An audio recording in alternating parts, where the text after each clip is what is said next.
Hello and welcome everyone to another video. आज हम लोग पढ़ने वाले हैं क्लास 8 चिल्ड्रन एट वर्क। हाँ, बच्चे काम करने लग गए हैं, बच्चे काम पर जा रहे हैं। तो ये स्टोरी हमारी शुरू होती है एक 11 साल के लड़के से जिसका नाम होता है वेलू। वेलू जो होता है वो अपने घर से भाग जाता है।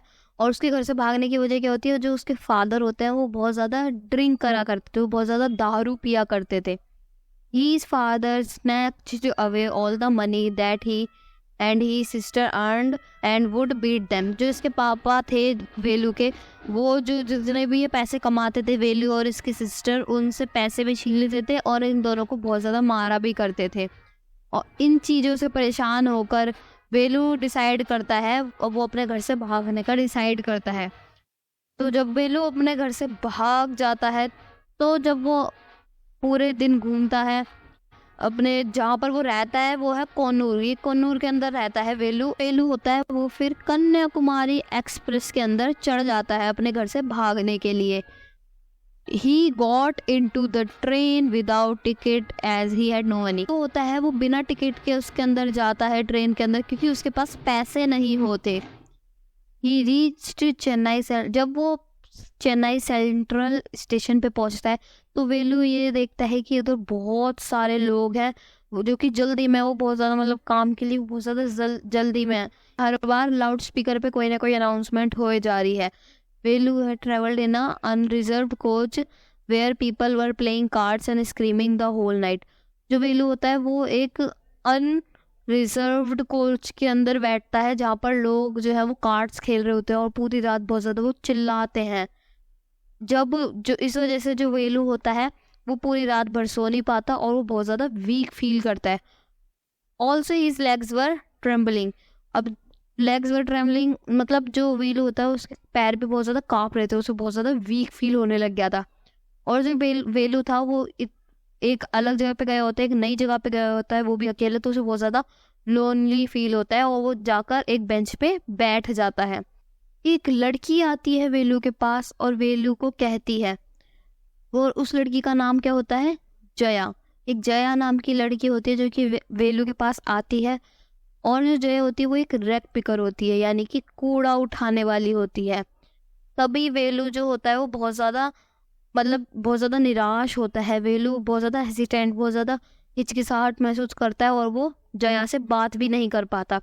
पर जो जया होती है वो वेलू को कहती है कि मैं तुम्हारे लिए खाना अरेंज करूँगी। तो वेलू होता है, अब वेलू के पास और कोई ऑप्शन होता नहीं है, तो वेलू को उसके साथ जाना पड़ता है। तो जब वेलू जया के साथ जा रहा होता है तो जया उसे बिजी स्ट्रीट्स और ट्रैफिक, जया उसे उस रास्ते से ले जा रही होती है वहाँ पर बहुत ज़्यादा बिजी स्ट्रीट्स, वहाँ पर बहुत सारी गाड़ियाँ होती है और वहाँ पर बहुत सारा ट्रैफिक होता है। यहाँ पर इतनी सारी कार्स, बसेस, ट्रक्स, स्कूटर, बहुत सारी चीज़ें चल रही होती है, बहुत ज़्यादा ट्रैफिक होता है। वेलू जो है वो थोड़ा सा डर भी जाता है ये सब ट्रैफिक देख के, क्योंकि उसने कभी भी इतना ज़्यादा ट्रैफिक नहीं देखा था। तो वो सेंट्रल जेल पार करते हैं तो जया वेलू को कहती है कि तुम कोई ऐसी गलती मत करना, अगर तुम ऐसी गलती करोगे तो पुलिस तुम्हें यहीं पर ला के बंद कर देगी। उन्हें रास्ते में एक सेंट्रल जेल मिलता है तो जया वेलू को ये कहती है। They finally reached a marriage hall. जो ये जया और वेलू होता है ये मैरिज हॉल पहुंचते हैं जहाँ पर शादी वगैरह होती है।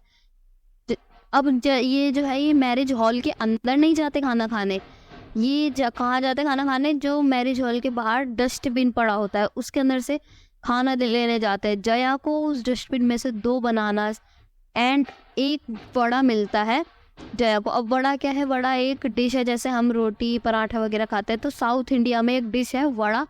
तो जया होती है वो उन 2 बनानास और वड़ा को ले लेती है खाने के लिए।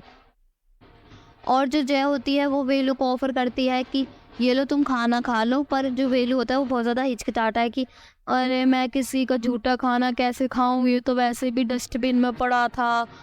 बीइंग हंगरी, अब वो जो वेलू होता है वो बहुत ज़्यादा भूखा होता है तो उसके पास और कोई चॉइस होती नहीं खाने के लिए, तो उसे खाना पड़ता है वो खाना।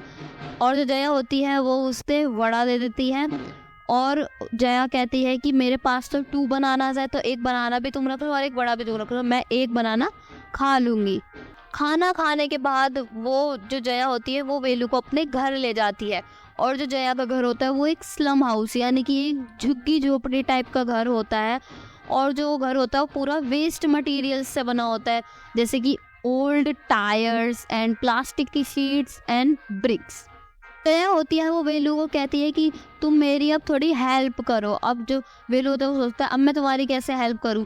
जो जया होती है वो वेलू को एक सैक यानी कि एक बोरा दे देती है जिसमें हम सामान स्टोर करते हैं। जया वेलू को एक बोरा दे देती है और जो जया होती है वो ये बताती है कि हम काम कैसे करते हैं। जया ये बताती है कि हम जितना भी कूड़ा होता है, जितना भी स्क्रैप मटेरियल होता है, बेसिकली हम वो सब इधर उधर से उठाते हैं और उसे स्क्रैपर, जो इनसे ऊपर वाले जो स्क्रैपर्स होते हैं उन्हें बेच देते हैं। The scrapper sells them to the factory. जो स्क्रैपर होते हैं वो इन्हें फैक्ट्री में बेच देते हैं। इस तरह हम पैसे कमाते हैं। और जो वेलू होता है वो अब वेलू भी एक रैग पिकर बन चुका है, एक कूड़ा उठाने वाला बन चुका है। पर जब जो वेलू होता है वो ये डिसाइड करता है कि जब उसे कोई और जॉब मिलेगी तो वह ये रैग पिकर का काम छोड़ देगा। तो अगर आपको ये वाली वीडियो अच्छी लगी हो तो ये वाली वीडियो को लाइक कर देना। यही था हमारा चिल्ड्रन नेटवर्क का चैप्टर और मैं उम्मीद करता हूँ कि आप लोगों को समझ आया होगा। तो मिलते हैं किसी और वीडियो में। Till then bye bye.